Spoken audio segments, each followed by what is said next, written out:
Usiogope katika hii maisha kuondoka sehemu ambayo umedharauliwa.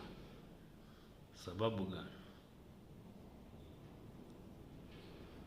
Unapokaa mahali ambapo utadharauliwa, watakushusha imani yako na utakuja kuwa mwenyewe, utaanza kujionea, utaanza kuona wewe mwenyewe hauna muhimu katika maisha ya hii dunia, maisha ya mwanadamu.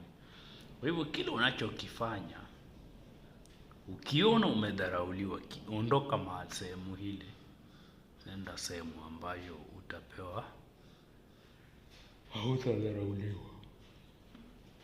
Siku zote uchafu, nyazi kikatwa, hata kinyezi ya ng'ombe inaposanywa itupwe, watu huidharau sana, lakini mwisho wa siku inapokaa pale na ioze, inakuwa mbolea na watu wanaidhamini.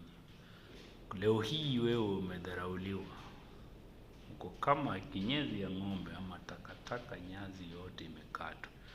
Unapotupwa, alafu kuje ujitengeneze, ukae, utakuwa unakuwa kitu bora, unakuwa kama mbolea, na unakuwa mbolea, kitu dhamana kwa maisha ya watu wengi. Kwa hivyo wewe kitu ambacho unachokifanya ni kujituma.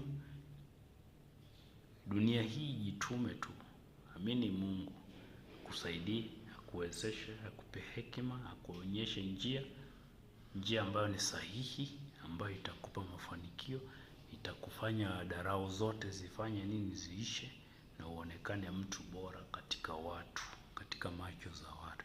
Leo hii watu wengi waliodharauliwa, lakini leo hii watu wengi wameheshimiwa tu. Mungu amewatoa mahali tu, Mungu amewapea neema, amewapea kibali, wamekubalika. Amewakubali, watu wamekubaliwa katika society, wale waliokuwa wamedharauliwa. Kwa hivyo usipe mtu ambaye kikataliwa hapa, ondoka pale penye umekataliwa na usonge.